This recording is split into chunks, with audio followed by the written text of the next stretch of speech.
So I'm just going to show you some nice simple alerting activities. These get the body and the brain ready for learning, just gets them nice and awake and the blood flowing. So you can do simple things just like jumping. You can do these for a count of 10. You can do them on a trampoline or a trampette, but doing them on solid ground sometimes just keeps the situation a little bit more controlled, so they don't get overstimulated. So simple, jumping. You can also do some jumping jacks or star jumps. Again, for a count of 10 or for a period of time, you can have some music playing as well.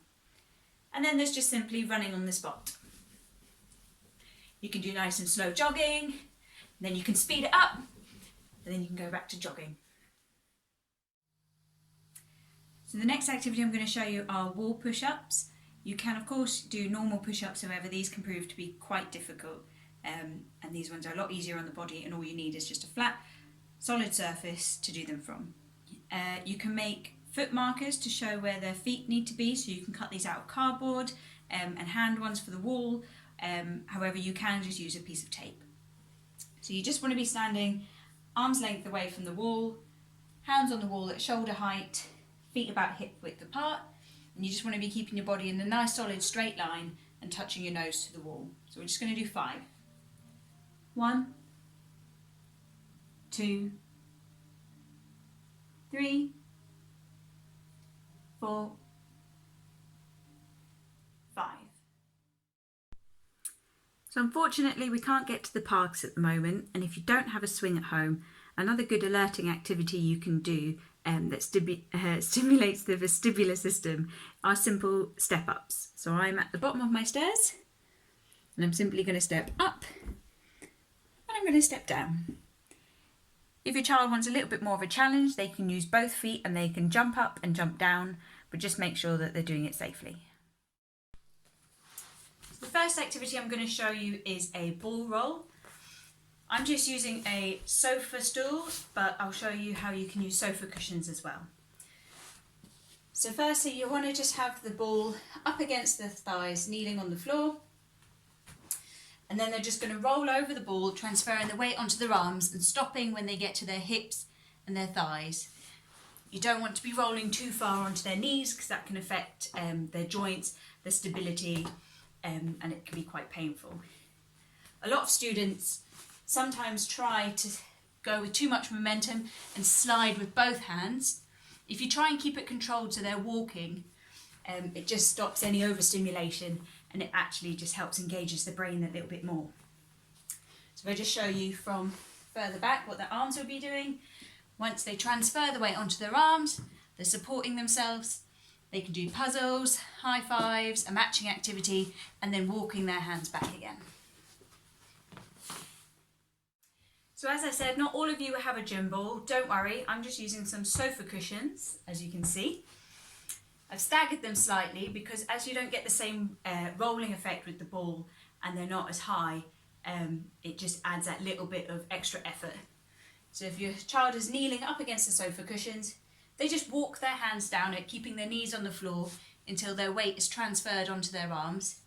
From there you can do the activity, you can do high fives, and then one at a time if they just walk their hands back again and shift their weight back onto their legs.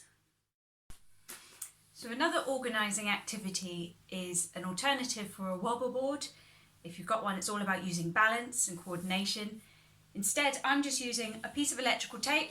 You can use chalk on the ground, you can use paint, stepping stones if you've got them. And instead of a beanbag, I'm just using a bag of rice. I place an obstacle in the way of my line, just to add that extra bit of brain engagement and physical coordination, so they can step over it, they can step on it if it's strong enough, and it just makes it a little bit difficult. But of course you can just use a straight line. So I'm just going to start at one end, try and balance the rice on my head. I'm just going to walk along the line. I'm going to step over the block and keep going. The next exercise I'm going to show you is using resistance bands. I happen to have one here. There's lots of different types, but if you don't have them, don't worry, you can use a scarf or even a pair of tights has been known to work. Now you can do this activity standing up, but sometimes I find that students can be too excitable, moving around, rocking, not able to stand still. You can use a marker on the floor if it helps, but sometimes I find sitting down just helps have a little bit more control over the situation so they can really benefit from it. So they can do it really small, holding here, just doing small pulls. You can do them for the count of 10, letting them have a rest, and then going again. Or you can have the grip slightly wider and doing bigger pulls, keeping that left arm straight and pulling it back. And then you can switch to the other side and do the same. If you don't have a resistance band, like I said, you can use a scarf. As they're not as stretchy to be able to pull them up here, you can hook them around their foot, making sure it covers most of the foot. And if they just push on that, keeping their legs straight, pulling on the ends of the scarf, and you can hold that for a count of 10. And then you can relax, and then swap side and do it on the other side. So it's a really good activity. Using the larger muscle groups can have a really calming effect, sort of the same as like deep pressure. So a really good calming activity to do at home is the ball roll, where a student would lie on their front and you would use the ball on their back and apply some pressure, not too much, and roll the ball up and down their body. You've got to make sure that you're not going any further than their shoulder blades. So you don't want to be pressing on the neck, and you don't really want to be going any further than their knee joints, because the lower part of the leg, the ankles and knees are really sensitive, and it can cause a lot of pain and you can damage. So you want to be keeping it to the back of the thighs, all the way up to the back of the neck. And you just want to roll the ball up and down quite slowly, applying some pressure. You don't have to apply continuous pressure. You can push on the shoulders, roll it down, and then push on the lower back, and roll it down, and then push on the back of their thighs. And that deep pressure can have a really nice calming effect, a little bit like me or you going for a massage. So another way of doing some really nice deep pressure, you want to make sure your child's nice and comfortable in a nice calm, safe space. And one I like to do is a head squeeze. So we want to keep your hands nice and flat, thumbs away. And you don't want to be covering the ears, so you can either place your hands here, or you can have it at the top of the head, and you can just apply some firm pressure in the form of a squeeze, and then release. And then you can do a little bit more.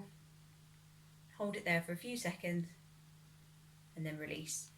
It's always important to check in with your child and ask if they can tell you, use the communication aid, or if they want more, or if they're finished. And just keep going as long as they are happy. You don't want to be causing any unnecessary distress. Another nice idea is if they place their hands on top of yours, it means they can control the pressure. If you're worried about squeezing too hard or too light, it means they can control the pressure. Just make sure that they're allowing themselves a little bit of break, just to benefit from the sensory experience.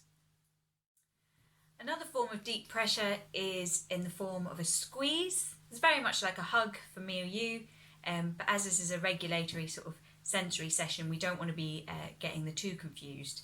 It also means if anything becomes too much for them, some of our students struggle with communicating when they don't want any more.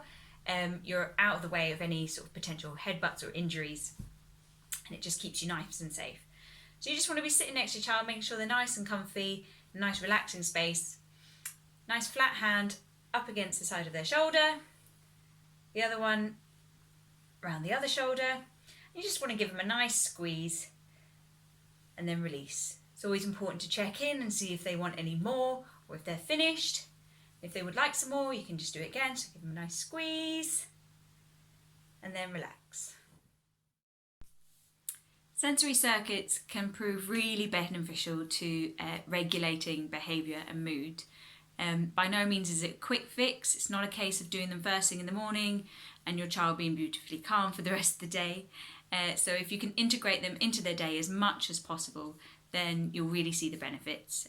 But by all means, if all you need is some nice calming activities, or actually you need to stimulate child and get them alert and awake, ready for the day, then by all means just do the alerting ones.